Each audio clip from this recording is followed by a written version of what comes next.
And I'm super stoked, super excited to be here with you on the show. Yes, I've been away for a number of days, but I'm super excited to be back on the show with you. Tokpe, I'm not surprised you're one of those people saying, yeah, the Oracle is back. Tokpe apparently has been doing a countdown and sent me a WhatsApp message saying, well, we hope that you'll be in the studio today. Well, I'm here. Leave is over and work resumes. And I'm resuming just the nick of the protest. Would it be, at one point I was thinking the protest wasn't going to happen.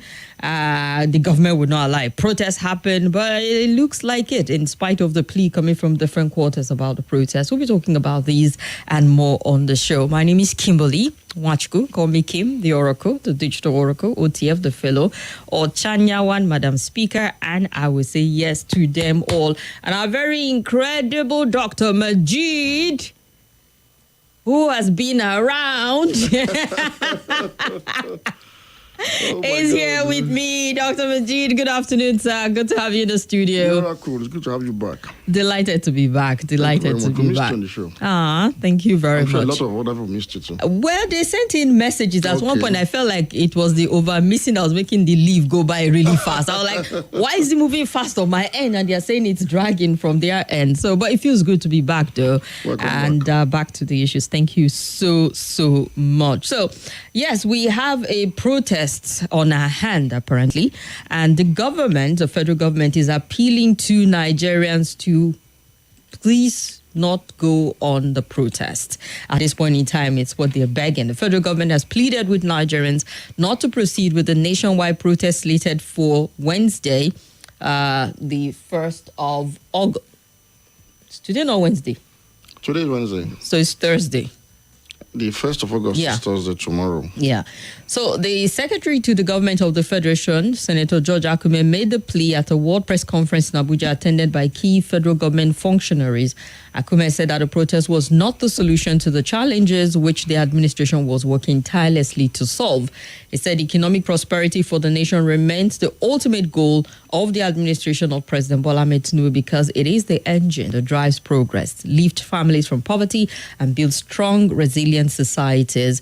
And, just so much to say as to, we understand that we have a challenge on our hand. However, a protest is not one way to addressing this challenge. But apparently, Nigerians are bent on expressing their grievance at the state of the economy and the state of things at this point in time. So, Dr. Majid, I know you don't have a crystal ball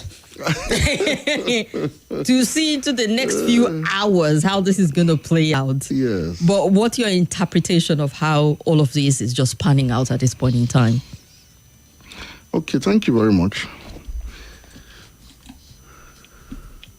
First and foremost, protests of any kind, so long as it is peaceful and it is orderly, is a constitutional right for citizens in every democracy. Protests are simply every democracy drawing attention to certain issues that are critical to citizens. And when protests are carried out, it is expected that those who are in authority are supposed to act accordingly to address those issues. That is the essence of protest. It means we've spoken, we have agitated, we've advocated, we've not seen action, so we're coming out now to demonstrate our desire to see changes in certain aspects. Now, in the case of Nigeria, ordinarily being a democracy, we're not supposed to have this hula baloo and this high fever in government over citizens intending to protest. But the reason why the government has gone on overdrive in its bid to prevent the protest through all means possible is because this isn't just a protest. It's about to happen. This is about citizens uprising against the state. This is what the government is really afraid of. Usually to start with protests, and it will most certainly. I mean, we saw Kenya example, how it started from the financial bill and escalated. Exactly. Now, how did we get to a point where we're about to witness a social upheaval on a scale that can lead to the fall of the incumbent government. Because what the government is afraid of is this issue getting out of hand to a point where there will be calls for the president and his government to step down, which is actually legitimate within a democracy. That is what they're trying to prevent. It's not about the demonstrations, but protest is...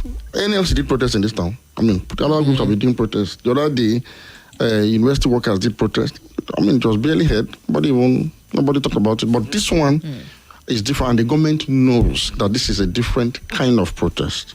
How is it different? Because the issues in contention, the issues at stake, are issues that are existential in nature. It has to do with cost of existence crisis arising from mass poverty, misery, impoverishment, hunger, and all sorts of negative human development indices. And so the government is aware that Nigeria right now is on the verge of an apocalypse of some sort brought upon the people, or created, this scenario was created by the acute failure of leadership cumulatively over the years, but that has been aggravated, made worse in the last 1 year. And Kim, I'm happy you are back on the show today. If you recall, before the 2023 elections, we were given some scenarios post-election. That is, if any of the three leading candidates were to win this election, what are the likely challenges each of them will face arising from the issues in contention during the election? If you recall, and I hope that we'll be able to recall some of those recordings. I had said that for Peter Obi, if he had won that election, because any of the three of them could have won the election, Peter Obi, Atiku, or Tinubu.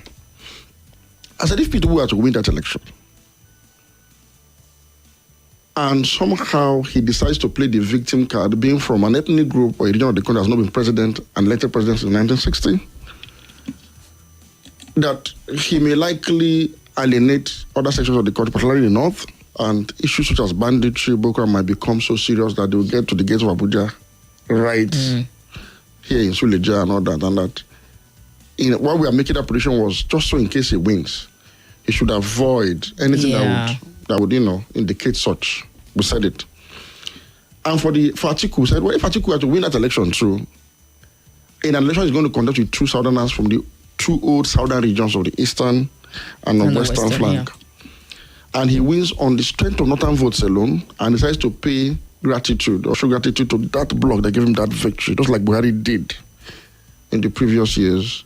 And he begins to run the Buhari-like government that the separatist agitation in the south that was largely confined to the southwest at that time, southeast at that time, through IPOB, is likely to spread and give life to the Yoruba Nation movement. And you're going to see a secessionist agitation that might really gain momentum across the other half of this country, because to be seen as though the North is using the population to dominate the rest of the country. So again, we are like, in case he wins, he should avoid this very dangerous curve. I think I recall that conversation. Thank you. Now, for Tinubu, we said his own case. Well, he's within the context of zonal arrangement of presidency. He comes from the right region, essentially. I also said, well, if he wins, he won't have any of these two challenges because he's from a region that's been president before, and he's from the south.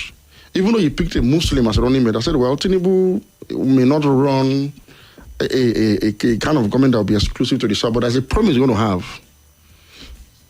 that it is going to be about good governance solely. It will be judged on good governance, and that if within a year... And I recall you mentioned class suicide at that point. Thank you very much. I said within 1 year, if Tinubu does not, as much as turn the vehicle of state around, you don't have to even take it from one point to the other. Just flip it around by committing class suicide. It's like an indication to say, enough is enough.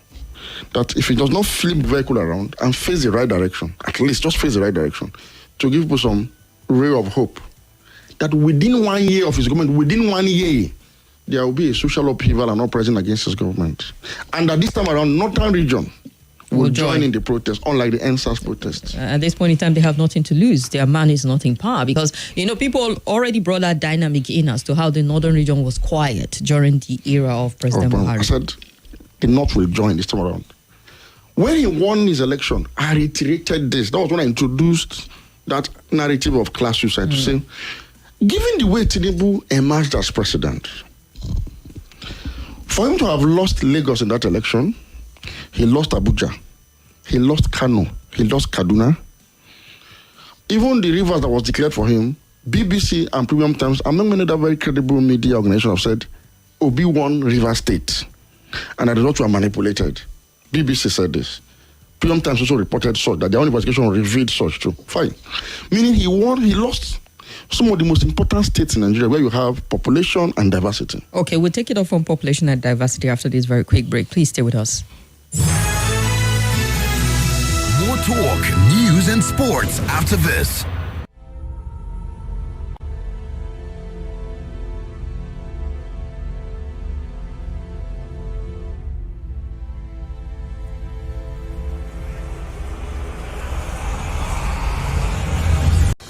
Hello, my name is Kimberly. I'm the host of Hard Facts, and I bring you the biggest stories driving conversation every weekday here on 95.1 Nigeria Info Hard Fact Show. I love to get your opinion and conjectures, but the facts you cannot dispute here on Hard Facts.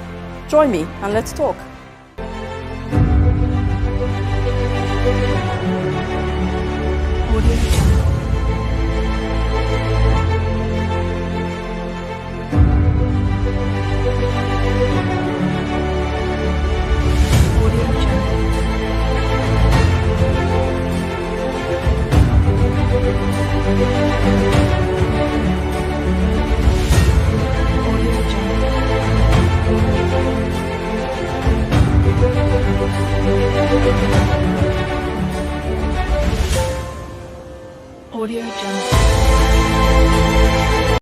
This is Nigeria Info. Nigeria Info. This is Hard Facts. Yes, it is. And we're on the roundtable looking at some of the big stories driving conversation. And one of the big stories is the protest that is scheduled to start tomorrow, the 1st of August. And we're talking about it. The SGF is appealing to Nigerians not to protest, as the challenges that we're grappling with cannot be resolved by protesting. However, we need to be very strategic about it. And that's what we're talking about with Dr. Majid. He's a researcher, remember, a columnist and the tech team lead of Luke's Gerald Leadership Foundation. Dr. Majid, yes, you are building on it as to, how we got to this point. How we got here, It was quite predictable. And so... that he needed to outperform expectation in 1 year. Especially when he lost some of the most important states in Nigeria, including his own home state. For emphasis, Tinubu lost in Etiosa local government. The person representing him in his own federal constituency in Etiosa is of Labour Party. In Ikeja, where he voted, for example, there are two polling units next to each other. He lost one to Peter Obi and won one. Such was the trouncing and rejection he got in Lagos, his own home state. Despite the fact that he had the governor, he had the speaker, Federal House of Reps speakers at that time, for President Bojabi Amila, and the entire structure of the state. You lost your state. You lost Osun State, for example. You lost two states in the Southwest. If you go and see the result, the pattern of voting in Oyo State, for example, is around University of Ibadan and environs were swept by the Labour Party. So this was an indication that his victory was not just narrow, he was actually rejected by majority of the votes cast in this country. But we operate a simple majority electoral rule. And so when the other parties shared the other votes, his own minority vote, he got less than the total vote. That was the first time it happened in 1999. He emerged victorious, nevertheless. But in emerging victorious, let me also emphasize this. Tinubu won only 12 states. Atiku won 12 states. Obi won 11 plus FCT, 12 states apiece. This is the closest it has ever been in the history of Nigeria. Congress won 1 Kano to make it 37 in all. It tells you that his election was one that was reluctant. So meaning that majority of Nigerians didn't believe he was supposed to lead them in 2023.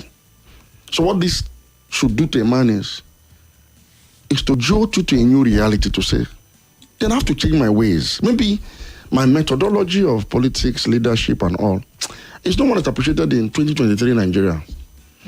Don't forget he was the candidate of the ruling party with power of incumbency, and he recorded such massive losses. To add to that dynamic was the emergence of a third force through Labour Party and Obedient Movement, which also decimated both the PDP and the APC in some strategic places. For instance, the Labour Party won in a state like Delta, where the running mate to Atiku of the PDP, former Governor Kowa, came from. The Labour Party won in Abuja, which was hitherto the stronghold of the PDP. The Labour Party won in Nasarawa State, the home state of the ruling party's chairman, Abdul Adamu of APC then. It also won in Edo State, where Oshomole, former chairman of the APC, came from. And again, won in Lagos, where the candidate of the APC came from. So it means that Nigerians were simply tired of establishment politics. It was clear, it was clearly written. So a wise leader would have sat down at this point and make a detour and realize that despite the money deployed, despite the structure, despite the big names, I struggled to win. I can assure that Tinubu won that election because there are people who believe as at that time that he performed in Lagos and that he created the Lagos state that was working. That was what made Tinubu to garner the 8% million votes he was said to have gotten by the independent national electoral body. Meaning, he actually owes his victory largely to those who still believed in his performance as governor of Lagos State. Meaning, people voted for you because they think you are good.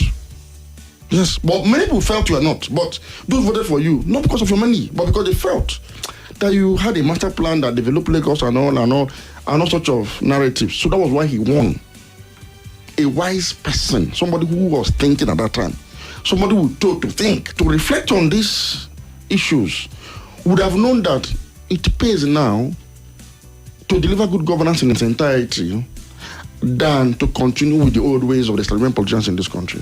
That was why we kept hammering that he should commit class suicide. If you recall too, when he was declared winner, and for a long time we didn't hear from him, I said he should put his cabinet in place ahead of inauguration. You know, somebody called to say, no, we should give him time. I said, there's no time. I knew the Nigeria team was coming to lead. I said, put your cabinet in place. And by now, the 3 months between when you are declared winner and inauguration, you should be interviewing, we should see you interviewing some of the best Nigerians available from across the world that you are going to be considering for cabinet positions. Then allow the public to begin to make commentary on their pedigree, their integrity, and their capacity, their know-how to man each of these departments. So as a form of public opinion feedback to you as president-elect, that wasn't done. He came in and practically missed the deadline stipulated in the constitution to put up a cabinet. He did not miss, technically. No, he did. Well, he put out the first names, and then we had several batches released after that. Because Buhari created a situation where he took him for about to nominate a cabinet. In his first term. They now amended the constitution to stipulate time within which you must have your cabinet. They were only able to nominate at the end of that time. Some lawyers came out to tell her that, well, since the constitution didn't say inaugurate, they were just being clear by half. But we knew the intent behind that provision. So he missed it also technically. But on technical ground, they said, well, they said your cabinet should be ready, not inaugurated. Yeah. Why are you wasting time to put in a cabinet in the country you know you have work to do? That wasn't done. And when the cabinet was put in place, it was a cabinet of compensation for the same politicians that couldn't deliver Kano for you, that couldn't deliver Lagos for you, that couldn't deliver Abuja for you, that simply didn't deliver for you. Well, you're the one saying it that they didn't deliver. He's president now. As far as is concerned, they delivered, if they delivered in different forms. You wouldn't have struggled to win that election. You should have known that Nigeria was now ripe. Nigerians had grown. This is your style of leadership. The NSAS protest was an early indicator that Nigerians are no longer ready to tolerate these things, this nonsense going on in this country. We're no longer ready. It happened, it was like a flash. They used religion and ethnicity to kill it because, mind you, when NSAS started, majority of the Nigerian youth from across those divides were involved. But when they noticed that, when our leaders saw that our young women and women have united, to the that on the Friday, we saw NSAS protesters spraying Jumat on the highway and their Christian brethren surrounded them in protection. And by the following Sunday, we saw Christians conducting church services on the highway too, and their Muslim brothers surrounded them. They went to an overdrive and introduced religion and ethnicity to it. And they divided the ranks of the NSAS protesters, brought in thugs to disperse them, which now provoked those that were watching their educated cousins and brethren who are trying to ask for a better lot for them in the trenches. When they saw that they have dispersed at their butters and co from all the protest points, they now came out and vented their rage on the state, which was a warning that we have been in a pressure cooker. But when we saw these young men protesting on our behalf, because we feel if you are listening to them and you change your ways, it will trickle down to us. But once you disperse them, we felt it means there is no longer hope. We need to now pull down the system. The only thing that calmed NSAS was the rice that was discovered in some warehouses. So when we were eating rice that period, everybody forgot about the protest and the rioting. But we saw a manifestation of that desire for change through the obedient movement, which came close to winning the presidency of this country in the first attempt. So anybody who is really Nigeria should have known that Nigeria is no longer Nigeria of 1999. Well, given that they're third in line. Yes, came close. I don't know how close that is, but that's the first time you have seen a non-establishment party coming that close to winning the equal number of states and taking some of the most important states in Nigeria in that election. Dr. Majid, let's take a step back and look at what the president. I know you've highlighted some of the things he didn't do right from the jump, and some people would say the removal of subsidy even before cabinet was set up. We are still a Malaka. We're not entered the new testament. Are you kidding me? It's important for if they are listening to me now, let them take this as a sermon, as a love sermon from a dear friend who tried his possible best to prevent what is happening now. What will happen tomorrow, I do not know. I do not know that the protest will take place tomorrow. They might or might not. But let them know that, one, the proposed protest is very popular among Nigerians. They need to know this.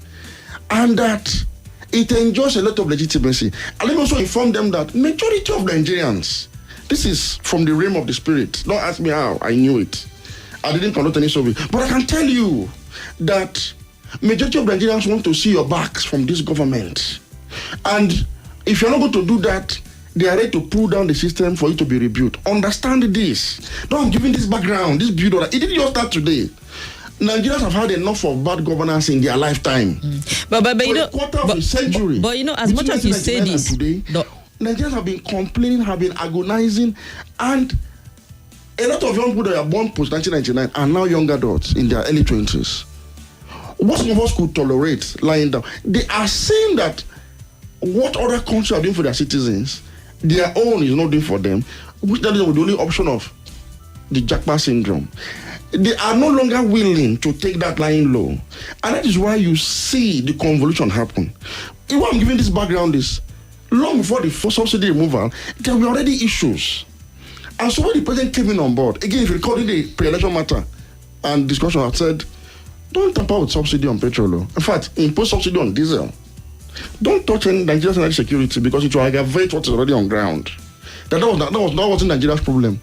But you see, our political elite, because they do not have genuine intentions to do the needful and include a lot of the people, they decide to take the easy way out. And so he removed subsidy on first day in office. He floated the naira a few weeks down the line. The combination of these two policies have now aggravated the already bad situation he inherited. But what about the intervention he tried to bring in? None of those interventions are effective because the fundamentals of the economy is in tatters, is built on quicksand, no energy security. And let me emphasize the meaning of energy security: affordability, accessibility, and availability. As we speak today in Nigeria, all of these things are absent as of today in Abuja. It is unavailable, it's inaccessible, and at 700 per litre, it's not accessible. It is not affordable. No economy survives this. Go and do your research. Go and look at it. Nobody. I listened to former President Donald Trump the other day when he was giving a speech. A better part of the speech was dedicated to his commitment to lowering further the price of energy in America. As low as it is, he wants to force it down by overproducing to saturate the market and providing all the necessary support, subsidies, tax breaks, name it, to energy producers. Because to him, he needs that to put America's economy ahead of Chinese economy. It's not something that anybody discusses in any of the developed hemisphere. The concept of energy security it's not to be discussed. It's not something anybody discusses. Yeah, but perhaps maybe why ours is, it's important to ensure that we have energy security because, I mean, large group of the population and that poverty bracket. I'm saying the same thing. So I'm saying in other climes, it's taken for granted. It's an integral part of national security that is not up for debate. You can't hear any American politically debating to remove subsidy on energy. Or no, it's not up for debate. The closest they come to it is Some Americans who have environmental concerns will tell you, direct these subsidies to renewables so as to save the environment and prevent fossil fuel exploration. But that's all. But on the core issue of energy availability for people, that should be subsidized. It's not something any American economist can never raise his voice against. I know it's a raging debate as to, we were neck deep in that when former President Buhari left. And we're borrowing so much. The government will always sing that song as how much we're borrowing to pay subsidy and settle a lot of things, even down to salaries. Yes. As at that point in time, to saying there was no way it was possible for us to continue to subsidize and getting money for all of this thing. That was one argument the government came up with. Because the government didn't understand the implication of subsidy payment as at that time. How can government not understand? They are the government. That is where we are today. They didn't quite factor in the idea, the concept of energy security when they yanked up subsidy. Would it have worked if it was a short-term window and say, okay, we're going to yank this up for this period of time? At all. Even when you have refineries in Nigeria refining today, like Dangote is about to come on stream, but then you have Nigeria own refineries refining, government must still subsidize domestic consumption if the price will go above the affordability threshold. So every government measures affordability threshold of energy for its citizens. So the American government knows that a gallon of petrol, if it goes beyond certain price, will affect the economy, the finance of the citizens. So they will never allow it to go beyond that level because they know that this is the affordability threshold. They know how much they are paying their citizens. They know the minimum. They know everything. So they factor it in. Nigeria didn't even consider it when that was done, and we warned that this was going to create a problem that cannot be solved by palliatives. We are there today. Majority of Nigerians today that initially supported it because almost everybody said they should move it, are now seeing the repercussion. And Mr. President, those who pushed you, who advised you, who sang the song of removal subsidy, are nowhere to be found today to provide any solution because there can't be any solution. And then you also followed it up by floating naira. Let me tell you, the government has realized the wrongness in these two policies. That's why today at 700 naira plus, there's actually a subsidy in place for petrol. At 1,005 or 1,006, the CBN is still regularly now intervening. So the naira is no longer as floated as they wanted because they've realized that you can't float international currency and you cannot subject the price of energy to the dictates of market forces. It is economic harakiri. Don't do it. Given the fact also that certain variables were not attended to or considered in terms of our production level, what are we putting out to even strengthen? Kim, Majid Dahiru and Kimberly are not responsible for government failure to produce enough crude oil. It's not my responsibility, it's not yours. No one told him to. No, not just even crude oil generally. I mean, looking at Nigeria itself, we're more of a consuming nation. It is not the responsibility of you and I to transform it from one that is consuming to production. It is the responsibility of Mr. Tinubu since May 29, 2023. That's why I started telling him the templates to follow. That look, as a leader, you must be the one showing direction. You remember on this program, I said Nigeria must also change from this neoliberal economic concept that says government does not have business in business to one that says, because part of the productivity, you see what I keep telling people, it's not enough to say let us move from consumption to production. How? The how is state-owned enterprises must quickly emerge now to fill that type of productivity enough to create confidence in their local economy, particularly at the state level, that will now attract private capital. You cannot expect a private investor to come to a state that is fallow, that is a jungle, and you tell the person that you can come and start mining mineral resources here or start doing agriculture. He will not come, except they are coming there to steal your resources. So you as a government must de-risk your economic potential by doing the heavy lifting of investment. Before they can now attract you to say, okay, you have done so well in your state. I want to also do this. They must have a liberal environment that allows anybody who wants to come in. But if you sit down as a government and you think that anybody can jump from heaven and come and help you, it's not going to happen. All right. So we said turn away, take a left turn to get to the right direction, meaning put the state now at the forefront of economic drive. Why are we also not looking at state level? It seems like a lot of focus is on the federal government, but you need the partners in that. About the state. The president, the leader of this party. The president, the president of this country. The president also to his vice president who chairs the National Economic Council, has an interface with states. The president should have called the meeting of the states to say, bring his own party down to say, as a party, and as the leader of this party, this is the new direction I think we should follow. And admonish and tell them, look, it is important. And as a federal government, we're going to partner with all of you in your own areas of competitive advantage to create industries, factories that will add value to raw materials for substituted import and also export competitiveness. He didn't do that. He hasn't done because he's still not doing that. What has he done? He has flown around the world asking for foreign investment. I told you that nobody will come to Nigeria to invest because your president has gone there to do motivational speeches and gave an example of Qatar, that Qataris will not come to Nigeria to invest. They don't invest in economies like Nigeria because you as your own country must help yourself first before Qatar will come. Like Qatar helped itself through its own state-owned enterprises. If you look at the economic models in Europe, including the United States of America, the price of the state is enormous. The Dubai will run to go and Dubai was built by the Emirati state, the Dubai Emirates. From their oil proceeds. They created a state-owned oil enterprise that is profitable, that was able to manage the oil resources and used it to develop the infrastructure for tourism. If anybody tells you the private sector developed Dubai, the person is deceiving you. The government has done its own part. People now started going there to complement it. China is an example of state-owned capitalism. Russia, as we speak, is having over 500,000 state-owned enterprises, with over 1,000 as export competitive. That is how you develop an economy. But for this to happen, the political class must first commit class suicide and become above board like Caesar's wife. That is, corruption must be zero. You see, at this time, you don't have You can't get corruption zero anywhere in the world. When I mean zero, you must aim to make it zero. And it is possible to have near zero. Especially financial corruption can be zero. For all you can say about Donald Trump in America, he's not been accused of stealing $1 of America's money. In America, we no longer hear of mismanagement of public funds. We can hear of personal corruption, but not mismanagement of public funds. That is the kind of thing I'm talking about.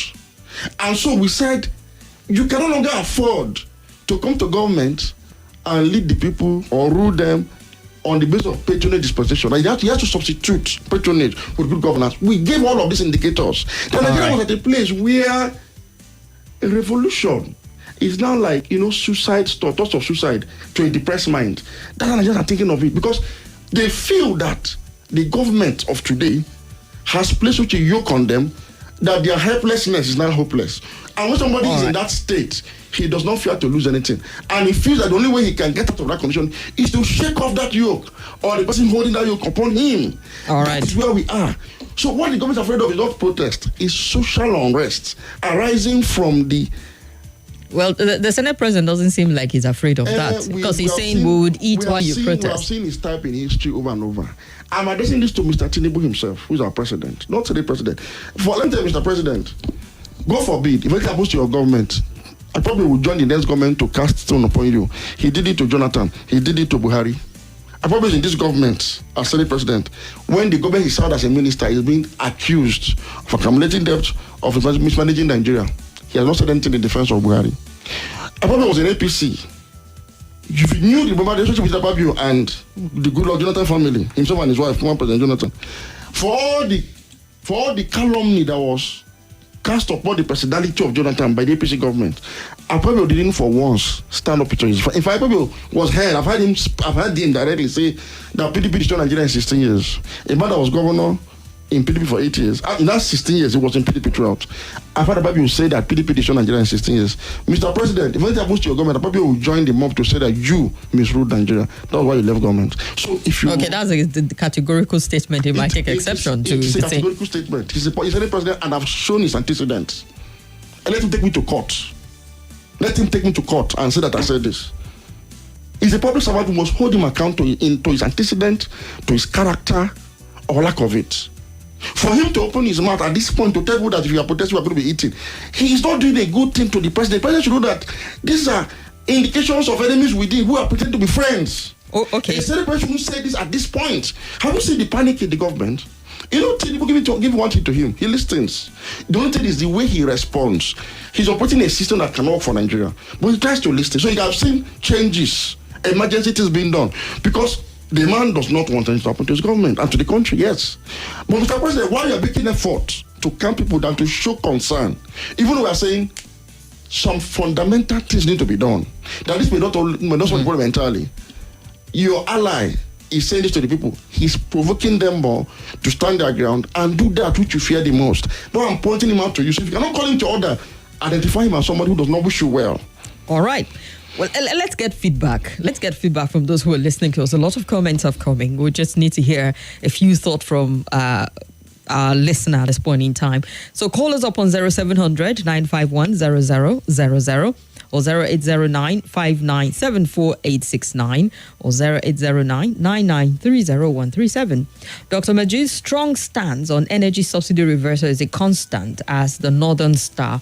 May I conclude, therefore, that no amount of policies that this government may reel out, that Nigeria will continue to grow under economic hardship until the petroleum subsidy is reversed, says Billy, a.k.a. Good Quotes, is saying that, please, sir, tell your guest that he's a great analyst, but tell him that Tinubu that we shall protest to the end. Okay. Solomon apparently is gearing up for the protests if it does happen. Welcome back. You special. All right. Thank you very much. You are very kind. I've been able to provide for us. Dr. Majid will always call Dr. Majid 100. I have a name for you, though. Of 1 year, you reserve this name for someone special. Okay, Tom Kennedy, will get to your message in a bit. Thank you all for everybody welcoming me back. I see lots of those messages. Hello? Hello, Madam Swag. Good afternoon. It's Kimberly. Good afternoon. Welcome to the show. My name is Tajuddin. I'm calling from Apo. I will make it very, very brief. Go ahead, Tajuddin. Sorry to say, I was brought up not to, insult anybody. I think our Senate president has problem of, some people, they will talk before they reason. Why don't we think deeply before they utter out anything?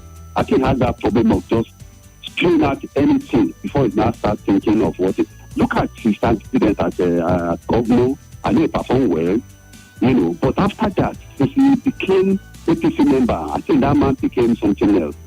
How can you be talking that people can start protesting while you continue eating at this period in time? I'm sorry for that man. No? Okay, let's leave the rest out. Thank you very much. Let's hear another caller. Hello. Yeah, hello, good afternoon. My name is Abdul calling from Jabi. Welcome, Abdul.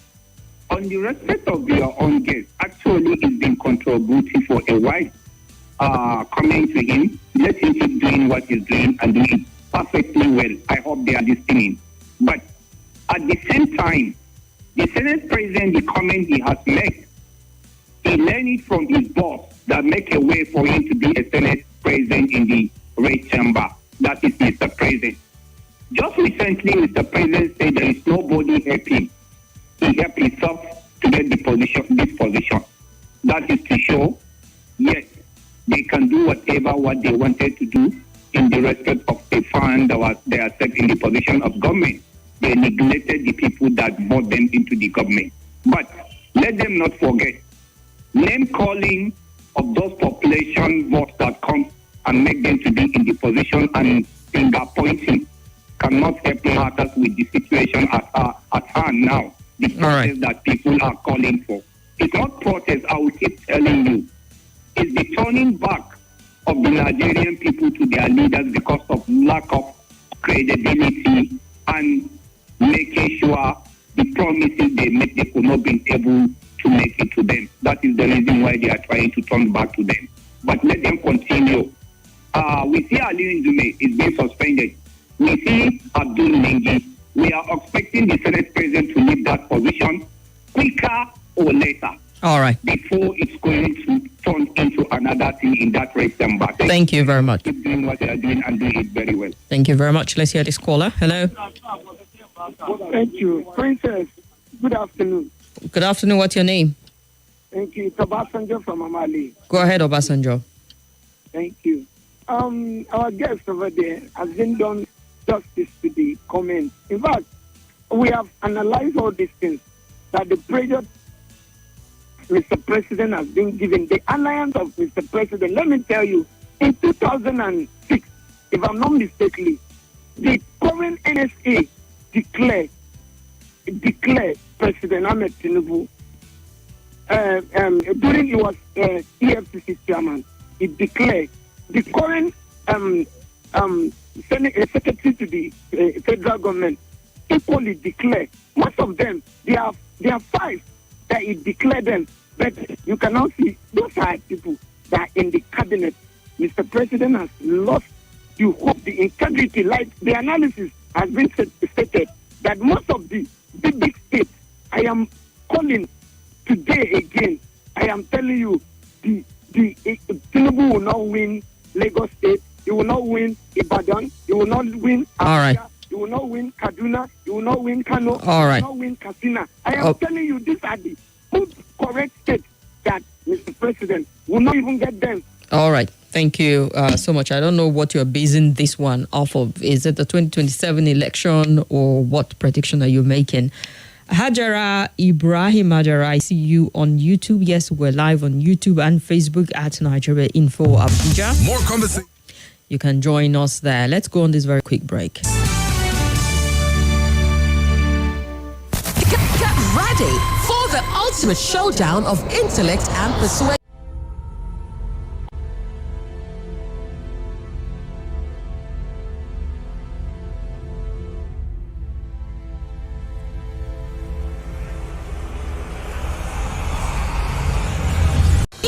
Wit. The sharpest minds from Lagos